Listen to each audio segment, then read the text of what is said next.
Bonjour, bienvenue sur ma chaîne YouTube, moi c'est Thierry B et ça c'est ma cuisine à moi.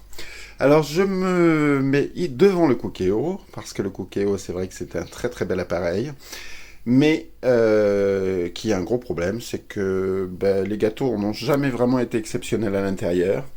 Et donc c'est vrai que aujourd'hui, grâce au nouvel accessoire de Moulinex qui s'appelle le Cookéo Extra Crisp, nous allons pouvoir faire des gâteaux. Alors en tout cas, c'est ce qu'on va essayer de faire.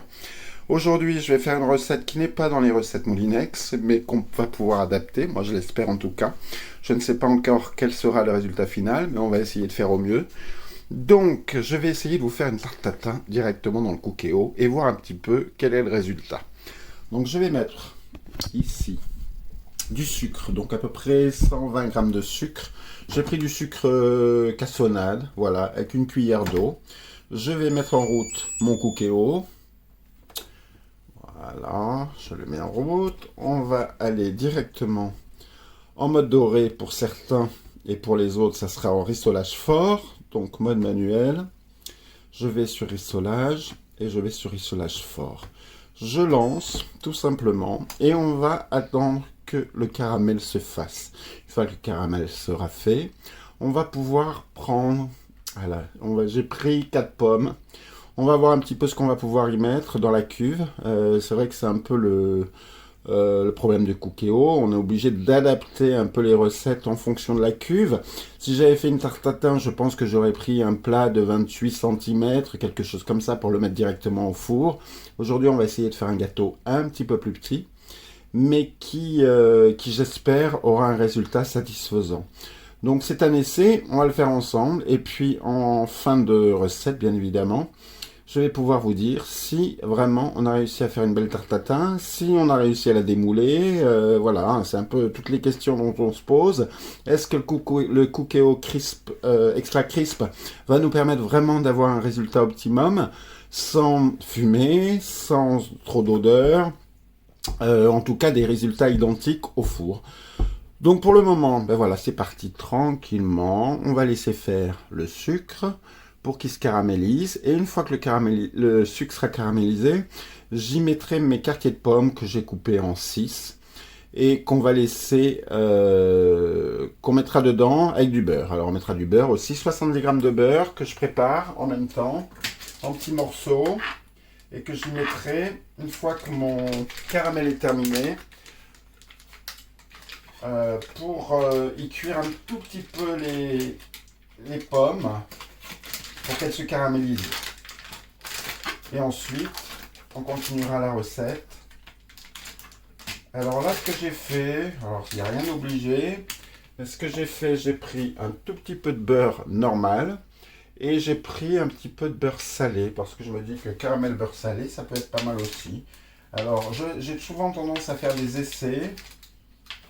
Voilà, je pense que j'ai à peu près ce qu'il faut en beurre. Voilà, ça commence tranquillement. Je vous montre. Voilà, tranquillement. Hein. On va laisser faire. Faut pas trop tripoter un caramel. Voilà, mon caramel arrive à ébullition, comme vous voyez. Alors, on va pas trop le laisser cuire, bien sûr, parce qu'il faut pas qu'il brûle. Donc je pense qu'à partir de maintenant, je vais pouvoir y mettre mon beurre. Donc un peu de salé et un petit peu de beurre normal, beurre doux. On va remettre tout ça.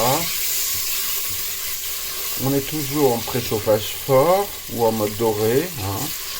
Voilà, on y met bien le beurre.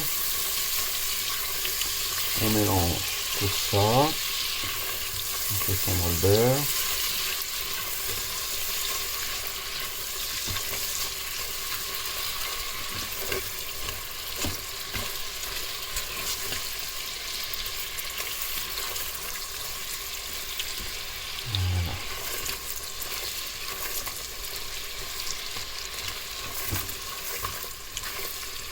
Voilà. Alors, moi, ce que je suggérerais maintenant, si vous avez un Cookéo Touch, vous voyez, le préchauffage n'est même pas terminé, que le caramel est déjà prêt. Moi je vais l'arrêter et je vais me le mettre en rissolage moyen. Je pense que ça suffira amplement pour ma recette. Avec un cookéo classique, je crois que vous pouvez pas mettre un dorage fort ou moyen, je ne sais plus. J'avais un connecté avant, je vous avoue que j'ai tellement pris l'habitude du cookéo Wi-Fi qui est tellement 10 fois plus pratique. Voilà, donc je vais y mettre mes pommes à l'intérieur.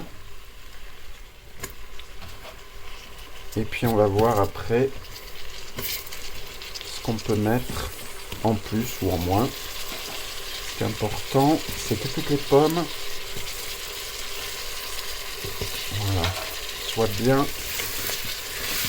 dans le caramel.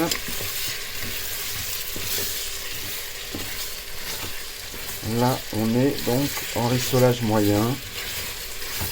On va laisser faire cuire quelques minutes de chaque côté, puis les retourner.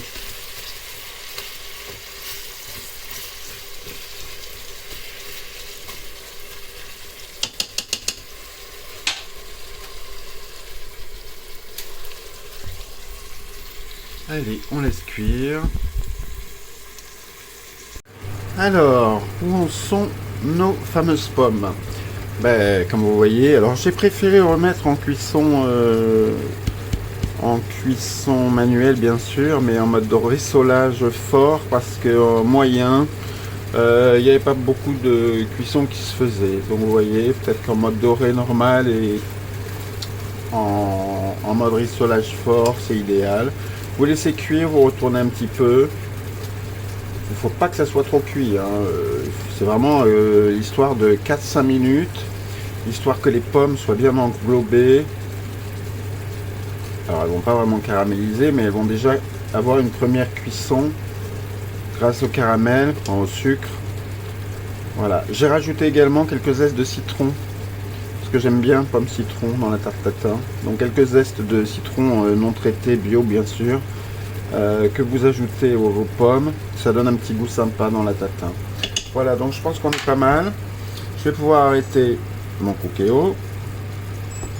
Voilà, c'est fait. Alors maintenant, ce qui va être important, c'est de laisser refroidir. Parce que on va préparer une pâte, bien sûr. Je vais la préparer au robot. Mais une fois que la pâte, vous allez l'étaler, la mettre dans le cookéo. Si tout est chaud, je vous garantis que la pâte, elle va tout affaisser. Vous n'allez pas avoir un travail satisfaisant. Donc, vu qu'on a quand même intérêt à démontrer que le cookéo peut nous faire une bonne tarte tatin, moi je dirais, voilà, laisser refroidir. Donc on va sortir la cuve. Moi je vais la mettre dehors, hein, vu qu'on est quand même en hiver et qu'il voilà, pleut pas, ça tombe bien. Mais je vais quand même mettre ça au frais. On va le laisser un peu refroidir. Je vais préparer ma pâte au robot et ensuite on continuera la recette. Alors nous revoici pendant que les pommes refroidissent. J'ai préparé ma pâte au robot. C'est plus simple. Il suffit de mettre 100 g de beurre en morceaux, 200 g de farine, 30 g de poudre d'amande, un œuf et 60 g de sucre. Faites un programme ou deux de malaxage et vous laissez reposer votre pâte pendant au moins une bonne heure au frais. D'accord? Donc vous mettez un film plastique directement au frigo et ensuite vos pommes de toute façon seront refroidies. Alors, ce que j'ai changé un petit peu dans la recette, parce que je me suis posé des questions, je me suis dit, est-ce que je mets directement ma pâte dans ma cuve de cookéo? C'est vrai qu'elle est un peu plus grande qu'un moule à gâteau. Mais je me suis dit, je sens que ça va être problématique pour le démoulage. Et si c'est pour avoir une tarte tatin qui aurait vraiment une tarte renversée et complètement tatin, c'est peut-être pas le résultat. Il faut quand même que ça ressemble à quelque chose. Donc, ce que j'ai fait, j'ai pris mon moule à gâteau cookéo, d'accord? J'y ai posé, voilà, comme vous le voyez, mes pommes. Donc mon moule était froid, donc c'est parfait, comme ça refroidit plus vite. J'ai rajouté un petit peu de cannelle dessus et j'ai préparé ma pâte que j'ai étalée. Donc, vous voyez qu'elle est ici. Donc ce que vous faites, vous mettez votre moule juste au-dessus de la pâte et vous comptez à peu près 2 cm en plus pour pouvoir la mettre dans votre moule. Donc c'est ce que je vais faire maintenant. J'espère que ça va bien se passer. On va faire comme ça. Voilà. Je vais mettre dans ma pâte. Ça colle un peu. essayer de mettre ça le mieux possible sans que ça fasse trop. Voilà, on va mettre ça sur les bords.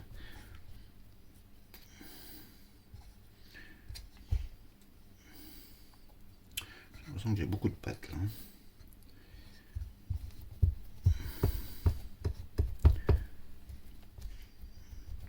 Alors je mets toute ma pâte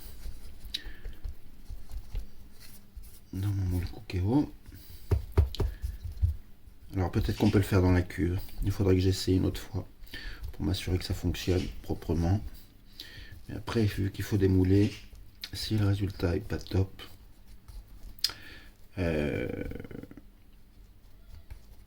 à voir. Alors peut-être que ça fonctionne pour une autre tarte. Pour la tarte tatin, c'est délicat. Bon, je vais bien essuyer le dessous de ma cuve, bien sûr, pour pas le dessous de mon plat. Voilà.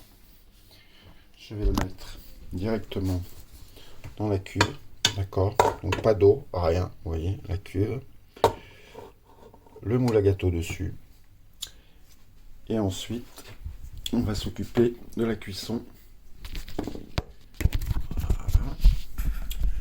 On va s'occuper de la cuisson sans bien sûr mettre le Cookéo en route. Hein. Donc je reprends mon extra crisp. Voilà. On va le mettre en route. Voilà. Donc ce qu'on a besoin, c'est de faire les desserts. Donc c'est la fonction 4, comme vous voyez. On appuie 4 fois dessus. Il nous met 20 minutes. La recette me disait 25. Donc ce qu'on peut faire, c'est laisser 20 minutes et voir ce que ça donne, quitte à rajouter 5 minutes après. On va le laisser comme ça. Je vais juste poser, voilà, mon couvercle sur le Cookéo et on va le mettre en cuisson en démarrant. On se retrouve dans 20 minutes et on fait un point. À tout de suite. Alors, nous voilà, il nous reste 34 secondes avant la fin de la cuisson de la tarte tatin. Donc on va attendre de voir le résultat en y mettant 20 minutes de cuisson. La recette, c'était une recette que j'avais prise sur le site de Marmiton, disait 25 minutes. Donc on va voir si c'est suffisant avec 20 minutes. Ça va biper d'ici quelques secondes et on va vérifier tout ça ensemble.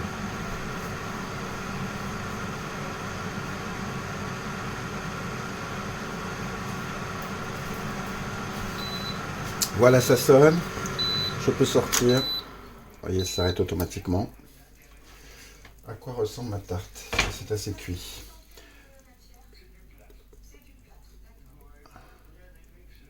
Vous savez quoi? Je vais la remettre encore un petit peu. Pour moi, ça manque un chouïa de cuisson au niveau de la pâte. Donc je vais remettre 5 minutes. Tout simplement. On va le mettre en dessert, donc on appuie 4 fois, on va changer le temps et je pense qu'on peut honnêtement rajouter 10 minutes.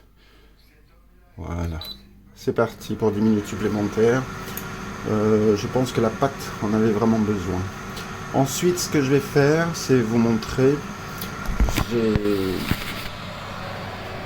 vu que j'ai choisi de faire la tarte tatin dans le moule à gâteau Cookéo, qui est plus petit que la cuve, il me restait un petit peu de pâte et il me restait quelques pommes également. Donc ce que j'ai fait 3 mini tartes aux pommes.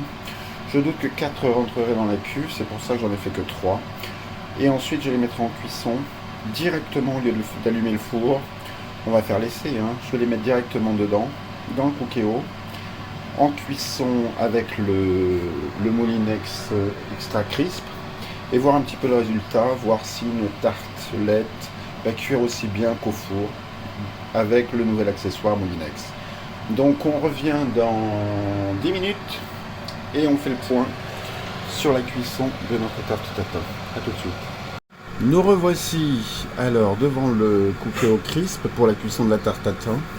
Alors ce qui se passe, c'est que j'étais au téléphone et quand la cuisson s'est terminée, donc j'ai sorti ma cuve, j'ai sorti mon moule du Cookéo. Voilà, donc cette fois-ci la pâte est bien cuite. On va attendre un petit peu, il faut laisser refroidir la tatin toujours avant de pouvoir le démouler. J'espère que le résultat sera conséquent. Là, ben, c'est très simple, hein, ce que j'ai fait. Je vous ai dit, j'ai fait des petites tartelettes que j'ai mis dans des moules.